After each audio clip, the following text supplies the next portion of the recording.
mouth is outrageous and often offensive. You got controversy, you got insanity, you got mayhem. The guitar is ear-splitting. Loud is good. If some is great, then more is better. The musician, a master of pure, primitive rock and roll. It was Tarzan, you know. He was the biggest madman I'd ever seen in my life. Through 4 decades of making music, the Motor City Madman, Ted Nugent, has defied the trends and made his own rules.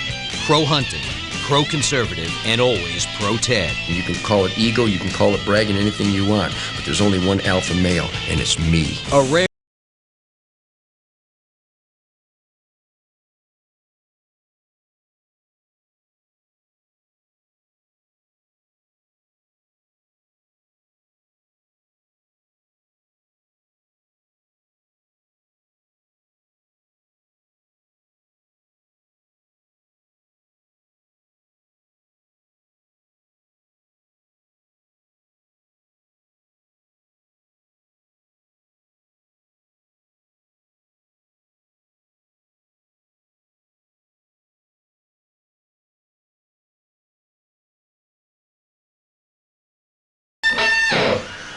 I'd like to see those disco ass try that sometime.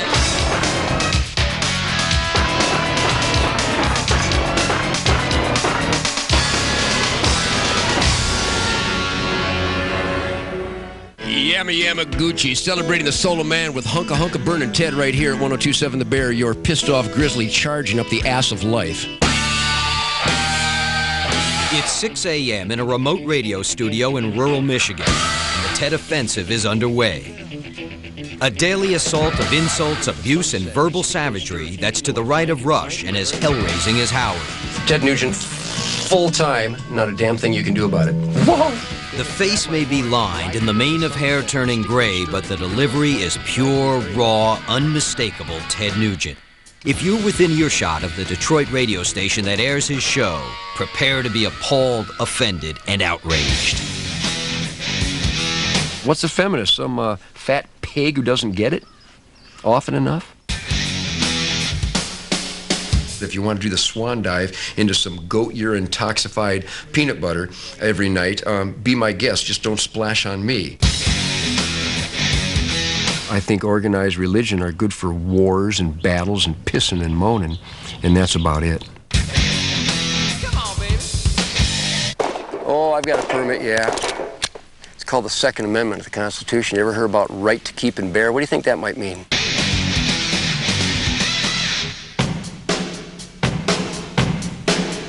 Welcome to Nuge Country in the wilds of Michigan, the guitar-slinging rocker's natural habitat.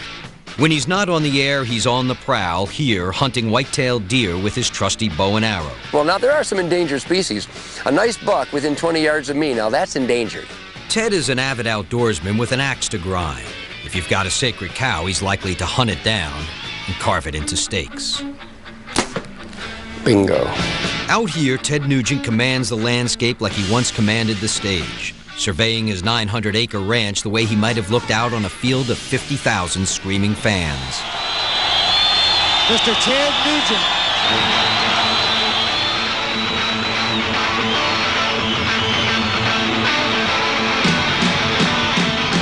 That no apologies, take no prisoners attitude is nothing new for Ted Nugent. 20 years ago, he was the Motor City Madman, the top-grossing live rock and roll act in the country.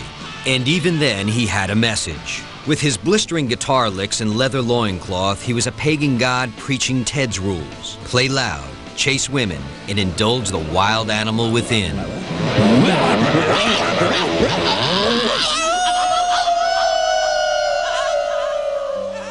The Wild Man started as a wild child in the early 50s. Ted was raised in a modest home in suburban Detroit, the second oldest in a family with 3 boys and 1 girl. And by the time he was 6, he had a gun in one hand and a guitar in the other. It's not like I'm uncertain what I want to do with my life. I've been certain, luckily, since I was about 8 years old, and I've been pursuing that dream and expanding those horizons, and I'll continue to do so because I damn well please. Early on, he developed a quick wit, a sharp tongue, and a defiant personality, the best defenses in a household ruled with an iron fist by his one-time drill sergeant father. My dad was a disciplinarian. But you know what? I would much rather have an overly disciplinary parent than a dish rag. Ted says his strict upbringing taught him two important lessons that shaped his life. Work hard to achieve your goals, and don't drink. Don't do drugs. I came home one night with a couple of paps on my breath and maybe feeling a little bit pukey. And he made me write out, see if I can even remember this. I know it was 1,000 times. Something about I will never get drunk, or only an asshole gets drunk, or something like that. And he made me write that out, and I never drank again. Instead of causing trouble, Ted was playing his guitar. At 16, he put together a group called the Amboy Dukes. We played all the Stones songs all right, but we played them faster, we played them harder, we played them longer, we played them louder, we played them more uninhibited, and wherever Jagger went, ha! My guys would go, ha, ha, ha, ha, ha!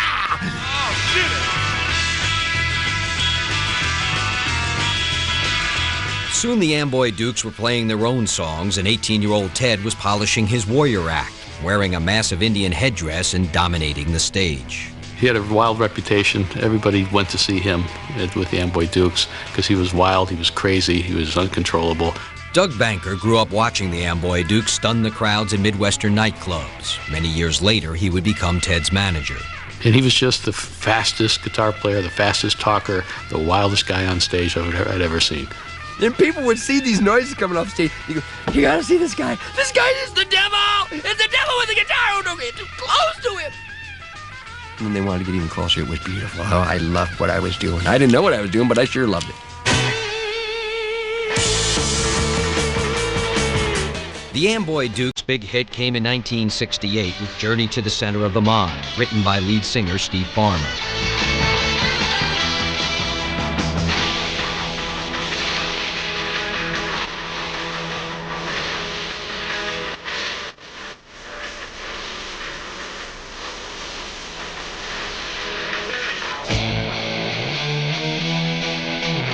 The song made obvious references to the effects of hallucinogenic drugs.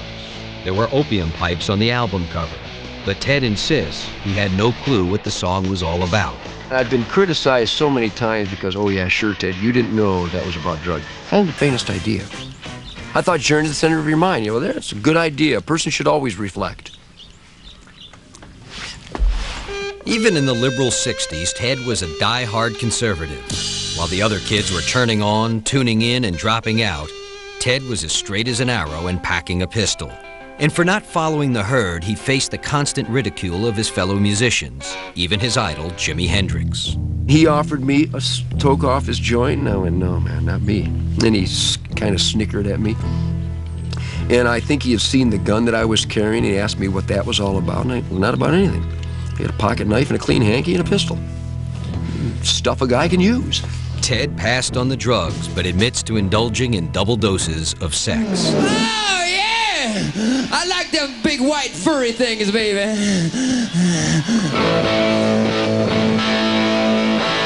Of course, I like them little furry things, too. Everybody was doing opium and heroin and hashish, and they were a wreck. It was trying to, like, communicate with a bunch of brain-dead zombies. And I just found the prettiest girl in the place and split. By the time he was 21, Ted had 2 children by 2 different women. But he didn't marry the women or take custody of the children. I've heard guys say, well, the reason I got into rock and roll is to pick up women. Well, I didn't get into rock and roll to pick up women, but I adapted. But at 22, Ted met Sandra Janowski, the woman who, for a while, it seemed, might make him change his wild ways. I met this little girl, and I went, oh my God, I couldn't get her out of my mind. Talking about love, hopeless love. They married in 1970, and soon Savage Ted Nugent was the picture of domesticity, with a wife and 2 young children, Sasha and Toby.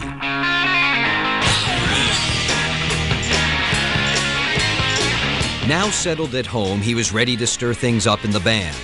By 1972, Ted had emerged as the undeniable star of the Amboy Dukes, and he wanted undeniable control. In '73, he decided how to get it. He struck out on his own.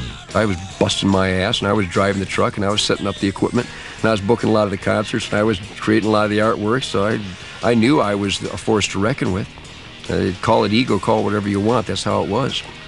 Next, Ted becomes the primitive god of the electric guitar, inspiring a rabid following of teenage fans. He just came out jumping over the amplifiers, running on big chords, you know, and making all this racket.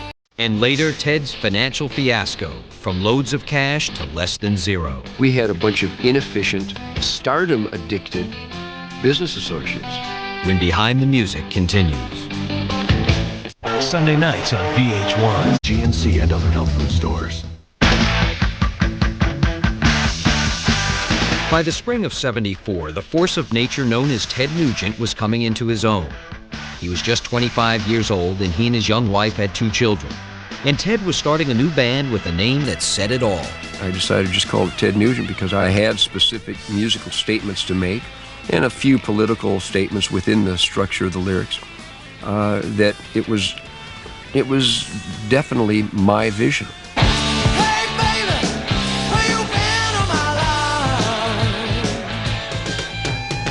The new band included a talented young singer and rhythm guitarist named Derek St. Holmes. The crowd started to react, and it just started to happen. And we got a reputation for being quite high energy and a lot of movement. In the beginning, it was the perfect match. Derek's smooth, powerful voice set against Ted's high-pitched, sizzling guitar. And within months, they got the break that would make them.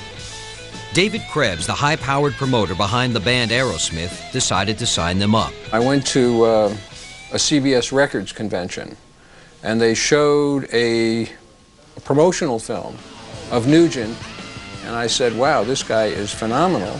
Within 6 months, Ted went from playing clubs and universities in the Midwest to sharing the bill with the biggest bands of the day at the biggest venues in the country. There was no parameters, there was no guidelines, there was no rules. It was rock and roll, baby. And you just went for the jugular. You let her rip. He was the biggest madman I'd ever seen in my life.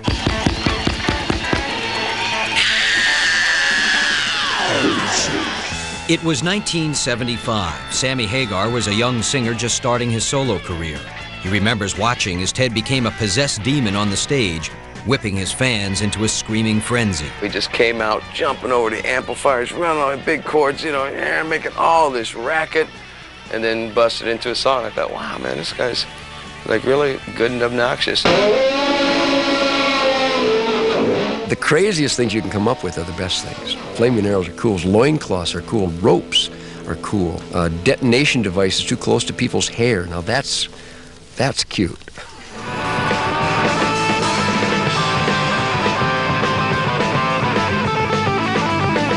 The time was ripe to convert the ticket sales into album sales, and in '75, Ted signed a deal with Epic Records. The first LP, titled simply Ted Nugent, produced 2 hit singles, Stranglehold and Hey Baby.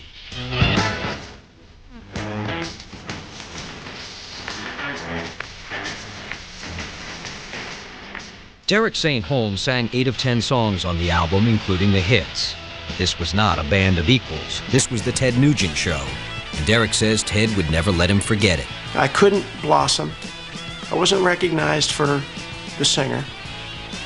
I was always treated as just one of the band guys. Even though Derek might have been singing Hey Baby, I was singing Motor City Madhouse and a bunch of other songs. And when you came to see a Ted Nugent concert, there was no question which the Ted Nugent guy was. I promise you that. Derek says the more he fought for recognition, the more he was pushed out of the limelight and literally out of the spotlight. It didn't really come up apparent until Madison Square Gardens. And we walked out and we started Just What the Doctor Ordered, and everybody's looking at him, and the lights are all on him, and he's, in his prowess. And all of a sudden, the vocal starts. And slowly the guy puts a light on me. They wouldn't have got a paycheck if you didn't keep Ted Nugent in the spotlight. If it would have been a spotlight on them, been over. By 1977, tension between Ted and Derek was building to the breaking point. But that same year, the band became the top-grossing live act in the country, and the fans kept pouring into the stadiums. For them, it didn't really matter who was singing the songs. They were there to see Ted the Madman as much as to hear Ted the musician. For teenage boys, he was the ultimate rock idol, fearless, unstoppable, and indestructible. Ted's image was just what teenagers that were kind of feeling like they wanted to grow up, they wanted to be confident, they wanted to have chicks, and they wanted to be able to beat up anybody, and they wanted to, you know, just be cool. Well, Ted was cool.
Always been offstage. There is nothing more extreme than sonic bombast rock and roll and the silence of the swamp. It's magic stuff, just mystical stuff.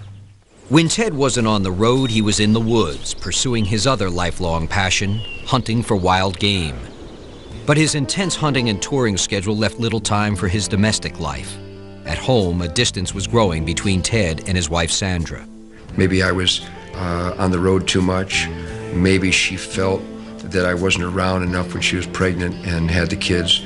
So for whatever reason, she gave up on the marriage. Adding to their problems, Ted says Sandra was struggling with an addiction to drugs and alcohol, while he was fighting a losing battle with his own addiction, his weakness for young women. I like it so much, I like it so much, I like it, I like it, I like it.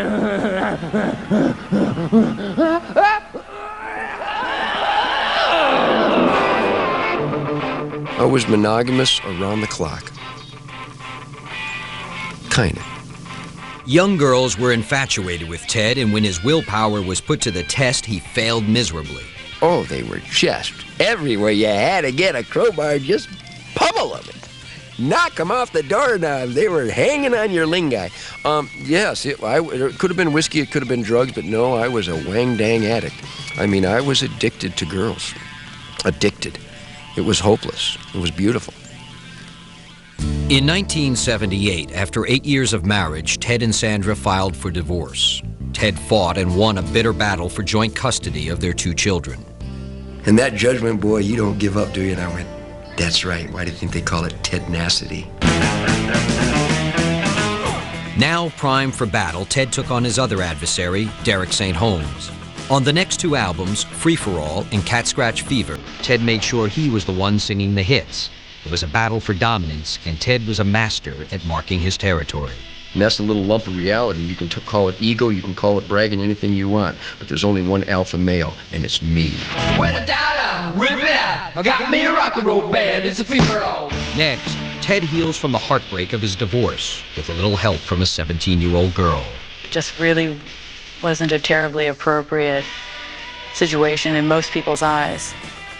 And now it would be criminal. And later, Ted finds his outspoken love of hunting brings the outspoken wrath of colleagues and critics. Well, you can't grill it till you kill it. I just don't understand the mentality of someone who looks at a beautiful animal and thinks, oh, wow, wouldn't it be great to shoot that animal in the head? When Behind the Music continues. Do you want more sex? Ooh. What kind of question is that? Drugs? Wait, yeah. And rock and roll? It's all I dream about. Then VH1's Rock and Roll Picture Show Week is what you're looking for. That's serious. Have you set the date? Yep.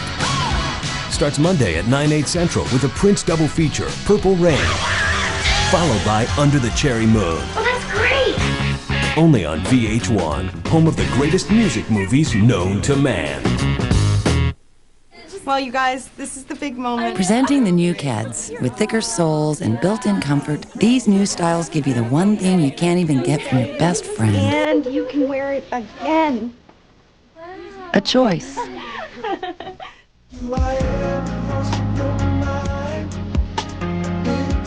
In stores now is Brian McKnight's latest CD titled Anytime.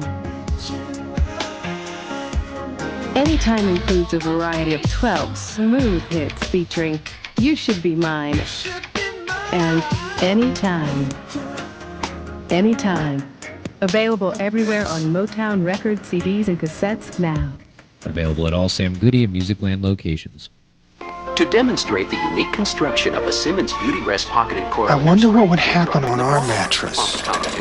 John, we don't have a Simmons Beauty Rest. Individual pocketed coil springs to reduce movement and help give John, you undisturbed. we don't have a Simmons Beauty How much Rest. less movement will you feel on a Simmons John, Beauty we Rest? don't. Only Simmons has the Do Not Disturb mattress. Katie? Whoa!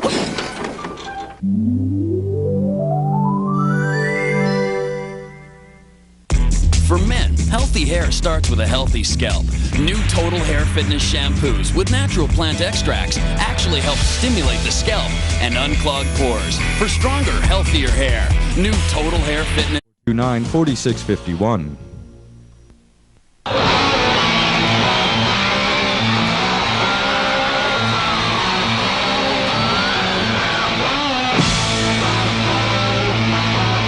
In 1978, Ted Nugent was at the peak of his career. He was one of the biggest names in rock and roll. Fans packed arenas and stadiums around the country. But this master of control was about to lose control in almost every area of his life.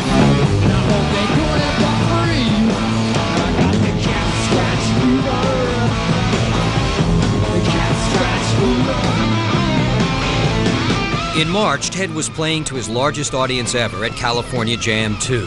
250,000 fans screamed and cheered for Ted and the band. But the band and Ted were barely on speaking terms.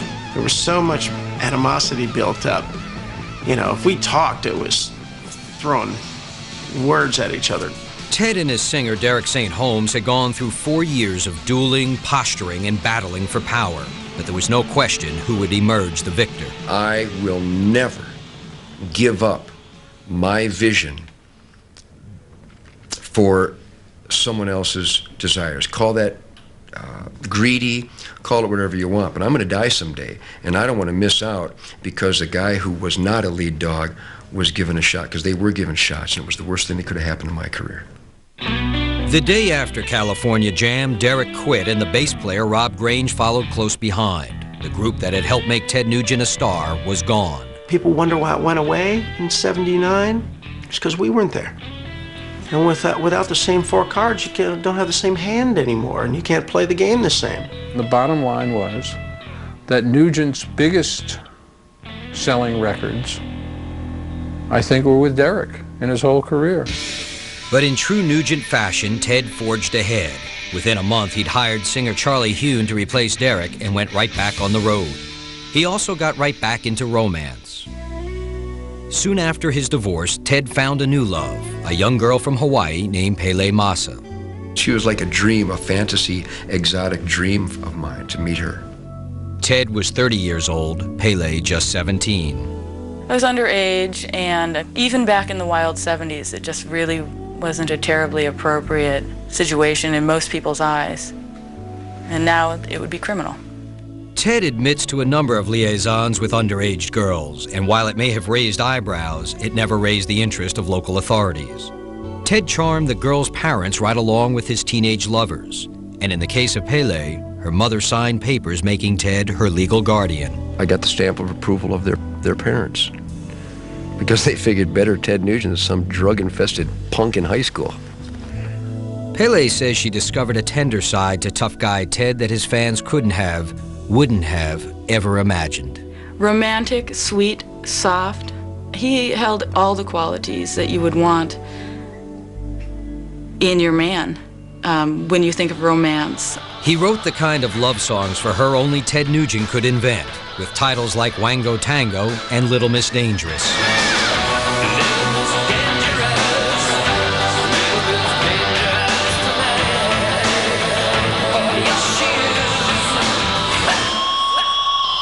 If you ever listen to any of them, you'll realize that they could be about anybody, but it's mostly about sex. For many, songs about sex, women, and more sex were beginning to wear thin. Critics saw Ted's Tarzan routine as a cartoon. To them, Ted the Caveman was beginning to look like a cultural Neanderthal. I guess I just got to realize I just never get to eat all that out there. Instead of listening to his guitar, they heard his mouth. And they didn't like a lot of the times his kind of arrogant macho attitudes. If he was talking so loud about all this stuff, how could they hear his guitar? How could they hear his music? I'm a mouth, you know. I just say what comes spewing forth. If you don't have a sense of humor, you'll hurt yourself getting angry at me. Ted refused to tone down his message or turn down his music.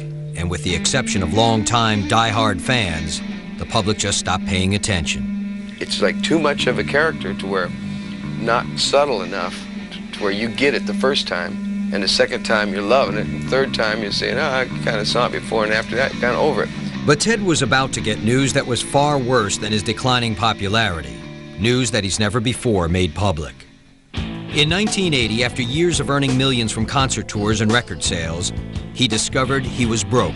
He had a net worth of minus $300,000, and he was probably 30 to 60 days away from losing his home, losing his Bronco, his guitars, every personal possession he had. He was personally on the hook for everything. Wiped me out. Wiped me out. Flat broke. For 3 years, while he was on the road playing to sold-out stadiums, Ted says he imagined the money pouring in, when in fact, it was going straight down the drain. We had a bunch of inefficient, power-addicted, stardom-addicted business associates that could give a rat's ass about the source of the income, and the source of the income was me. Ted says the only luxuries he allowed himself were fancy cars and loud guitars. While I'm flying coach, you know, making tens of millions of dollars a month, and saving all my money, living in a little one-bathroom home, they're out, you know, chartering planes and flying first class to buy Clydesdales for me. I mean, it was just pathetic. The investments were high-risk ventures, things like mink farms and a herd of Clydesdale horses, and they all went belly up. I don't know who wins the Gomer Award, me being stupid enough to believe them, or them being so childish as to think that that's how you did it. In 1980, Ted Nugent was back at square one, forced to rebuild a career at the age of 32 in a field more suited to teenagers.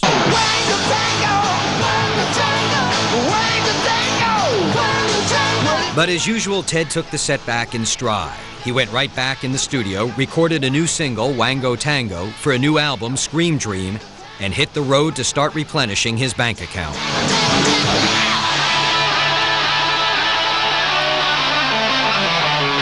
You got a Wango Tango, baby!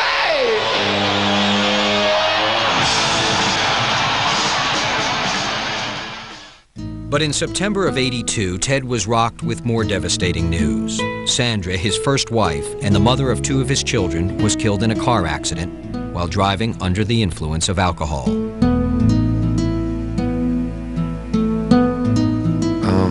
And it was a tragedy. It was a human tragedy. When Sandra died, their son Toby was just 6 years old. Sasha was only 8.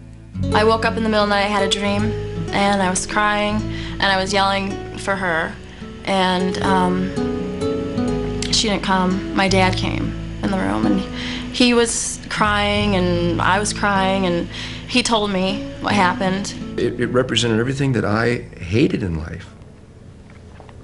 And the writing was on the wall. 1 + 1 = 2. Drugs and alcohol equal death. Next.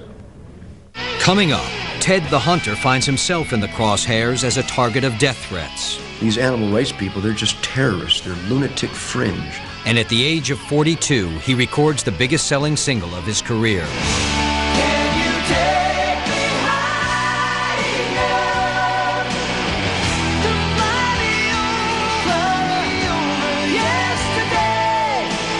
When Behind the Music continues. The King of Pain. Rush delivery available. In 1982, Ted Nugent faced serious changes in his life. The sudden death of his ex-wife forced him to curb his work schedule while he cared for his children. At the same time, risky investments had left him nearly bankrupt.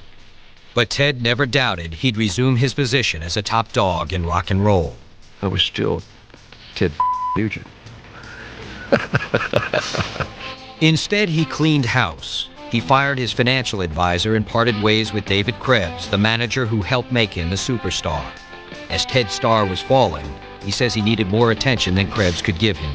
David Krebs just answered the phone.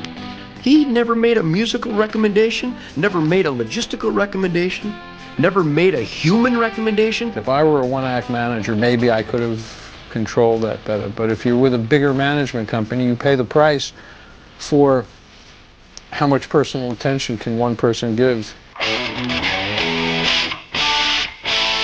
Ted hired his old friend, Doug Banker, as his new manager and prepared for a fresh start. He produced his next album himself. Again, the title, Nugent, said it all. What I did is I applied these extreme attitudes to a production concept and decided to hire the best producer in the world. Have you met my new producer?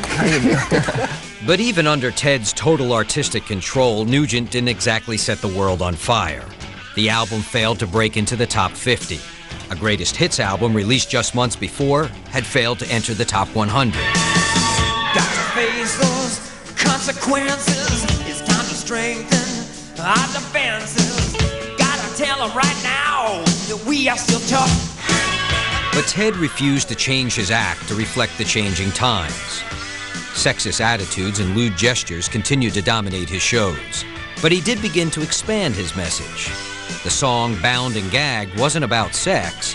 It was about Americans being held hostage in Iran.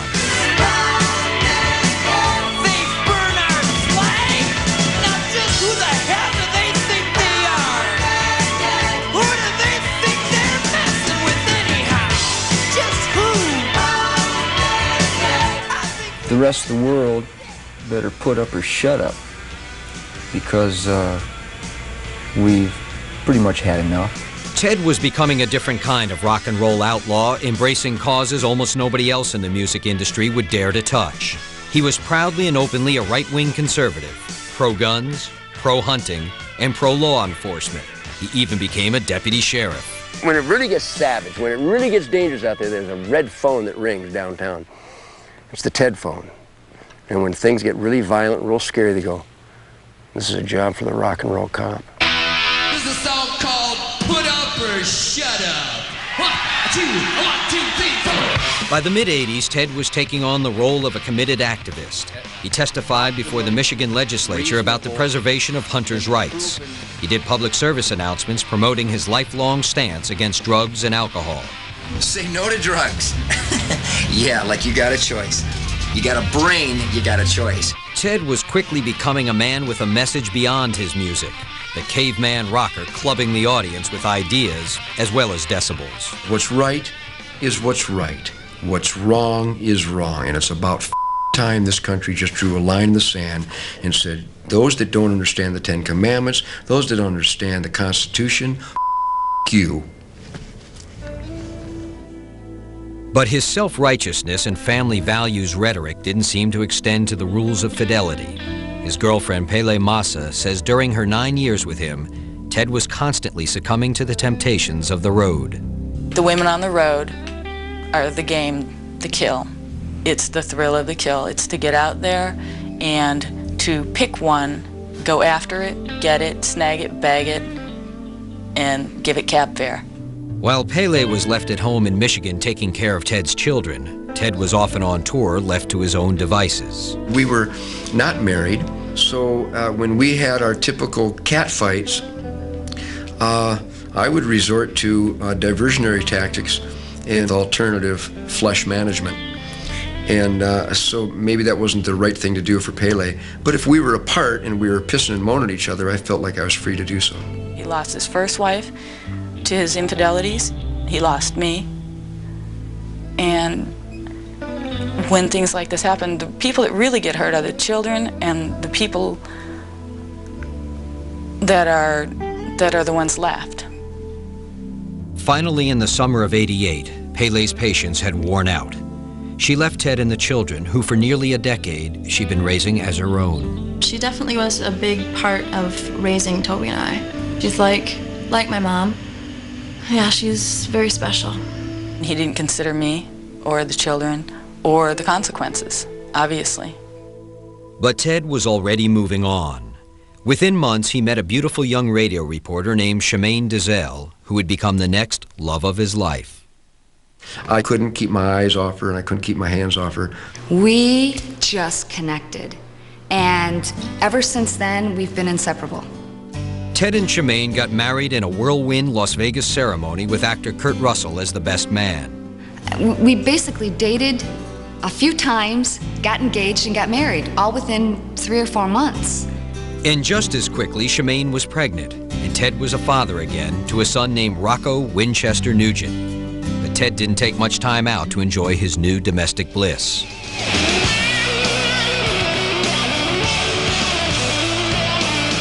In 1989, he formed a new band called Damn Yankees with 2 well-established singer-guitarists, Tommy Shaw of Styx and Jack Blades of Night Ranger. For the first time in his life, he seemed ready to share the spotlight. I listen to people's ideas, but they're gonna have to beat me in the argument. They're gonna have to win the intellectual argument. I mean, you're gonna tell Ted you don't like his idea? Because that can be you. You know what I mean? Well, it was me. You know what I mean? So, but it was easy for me because I didn't care, you know? And that's kind of the relationship that Ted and I hit off with. Can you take me high enough to fly me over yesterday? In 1991, their second single, High Enough, went to number 3 on the charts, making it the biggest hit of Ted Nugent's entire career. He was on his way back from the devastating financial losses of the early 80s.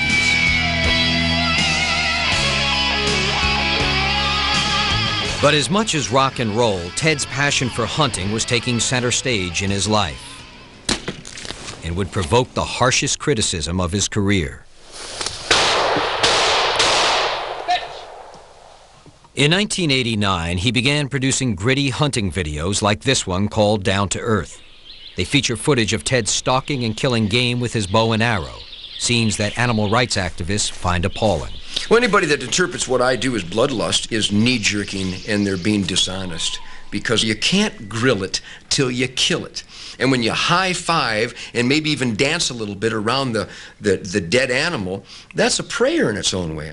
Ted figures he's killed thousands of animals in his lifetime. The gallery of heads and hides that adorn the walls of his home are testament to that. This was one of my old managers here. He was in the midst of negotiating a new percentage. I won that negotiation. He feeds his family exclusively on the meat he's killed himself. Well, let's celebrate the flesh! That's wonderful. He eats what he kills, but he's also a trophy hunter. Chris DeRose is president of Last Chance for Animals and one of the legions of people opposed to Ted's pro-hunting propaganda. Hunting is not necessary today. There's no need for it. It's not a survival thing. Hunting, unfortunately, has become a thing for men to go out there and still continue to try to prove their manhood. If I wanted to just kill stuff, I'd get into the chicken business. Then I could kill one of the 10 billion chickens we kill every year to feed all the people. But I don't like to kill stuff, so I use a bow and arrow to encounter stuff and then kill ultimately. Ted says his outspoken stance has made him a target of hate mail and death threats by extremists in the animal rights movement. And we have recordings of these animal rights people who threatened to kill my children on the way to school because I hunt. They threatened to kill me because I've murdered Bambi. If he's gotten any death threats, I don't know anything about it. You tell me, what is terrorism? Is it us protesting things that people like Ted Nugent do? Or is it Ted Nugent going out there blowing animals, innocent, harmless creatures away? I think that comes along the lines more of terrorism. If we just live an ultimate level of awareness-charged life anyhow. So if you wanted to kill Ted Nugent, come on. And finally, musician, author, radio host, and the founder of Ted Nugent's bow hunting school. He's touring this summer with Bad Company, Ted Nugent. But the threats, controversy, and criticism only serve to provoke him. Ted spreads the Nugent philosophy as a regular guest on news programs and talk shows like politically incorrect. You still think, though, that a young person should have the right to go out and hunt and kill a bear, I mean, don't you? Well, you're an attorney, aren't you? It's legal, it's proper, and ultimately the act is essential for the management of that species. Which part don't you get? Well, the fact... I understand that hunters have small penises, and therefore that they have to kill litigated away one to compensate for having the small penis, and I feel bad for them. I can't relate to it, but I understand that the need to compensate for having the small penis by killing a big animal. I'm conservative on many issues, but he's my idea of, you know, the kind of person who gives conservatism a bad name. Because he's very radical. Well, maybe the species that should be eliminated is the one that wants to kill another animal, rather than the animal that's the innocent victim. Come on, baby. For Ted, a disagreement is just an invitation for a fight and the inspiration for another song. I heard it all before, and I ain't gonna take no more. 'Cause when the going gets tough, they can kiss my ass. The whole world ought to kiss my ass. Kiss my ass. Next, the business of being Ted Nugent. People come here from all over Europe and Japan and Australia and Great Britain, and they buy weapons. You gotta love that. Ted's World, in your face and on the air. And if we can't shoot back, then we're just gonna have to take it like the weenies that we are. When Behind the Music continues. He was a punk rocker. Your mom says you're a nice boy. This is Flonase. Ted Nugent in the morning on Detroit's Rock Animal 102.7 The Bear. My baby, my baby. Since December of '96, Ted Nugent has spent each weekday morning from 6 to 10 hunched over a microphone on his Michigan ranch, preaching the gospel according to Ted, playing the guitar, and rapping about the old days with friends like Derek St. Holmes. They patched things up years ago. Hey, baby, jump in the back of my Ford. I'm gonna kiss and hug you, baby, gonna stir your heart. But whether it's radio, rock and roll, or hunting, his major occupation these days is the business of being Ted. Headquarters is Ted Nugent USA in Jackson, Michigan, a one-stop shopping emporium for all things Nugent and for all the hunter's needs. People come here from all over Europe and Japan and Australia and Great Britain, and they buy weapons. You gotta love that. He's a one-man hunting promotional machine. Ted has produced 6 one-hour documentaries about the joys of hunting, called The Spirit of the Wild. While the series does include footage of Ted stalking and killing game that offends some, his kill 'em, grill 'em attitude is toned down a bit. The series was even shown on the local Detroit public television station. The spirit of the wild is strong and free, and he's running wild in Ted's world, and that's your world, the land of the free, the home of the brave. The shows reflect Ted's newest philosophical certainty, that hunting can cure the ills of society by bringing families closer together and closer to nature. He's even started a youth hunting program called Camp for Kids. Wherever you find a graduate of the Ted Nugent Camp for Kids, you will not find any gangs, you will not find any substance abuse, and they won't be worried about which nipple to pierce this week because they get high on a dynamo homage that ain't available downtown. But for Ted, hunting equals family, and he portrays himself as the ultimate family man. The one-time self-described sex addict was appointed to an International Council on Family Values. He's also campaigned for conservative candidates like Bob Dole. And he says since the day he met Shemaine, he's been happily monogamous. All my energy and all my 49 years of accumulated experience goes to being the ultimate hub for Shemaine. You really have to have a lot of trust, and Ted and I really have an incredible relationship. We really are soulmates. Ted doesn't tour much anymore, but the Motor City Madman is still playing the bad boy, shooting his flaming arrows indoors. A stunt that in 1993 got him arrested in Cincinnati. I think that whole thing is not how old you are, it's how you are old. I think that's the key to life itself. You know, I mean, it's in his soul. I mean, it is his soul. You know, that's what blows my mind, the fact that Ted's been around longer than me. You know, that's pretty scary, you know. But the fact that he can still go out and play for people and they come and see him, and he still can do what he likes to do, I think that's great. There's a lot of people can't. When Ted Nugent does take the stage, even after 40 years in the business of rock and roll, does it with the same intensity and ferocity as when he first strapped on a loincloth and an electric guitar. I'm still hurdling amplifiers, and if I can still get away with it, and if the music still inspires this uninhibited athleticism, then I can still pull it off. I'm going to keep going for it. You're born at point A, you're going to die at point B. Kick maximum ass. Live. And that's how I've always operated.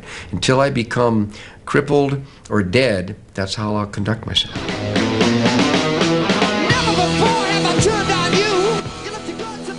There's only one thing we really want you to remember. Sunday nights on VH1, you get the stories behind the music. Tomorrow, starting at 7, 6 Central, it's Counting Crows Storytellers, The Doors Legends, and Joe Cocker Behind the Music.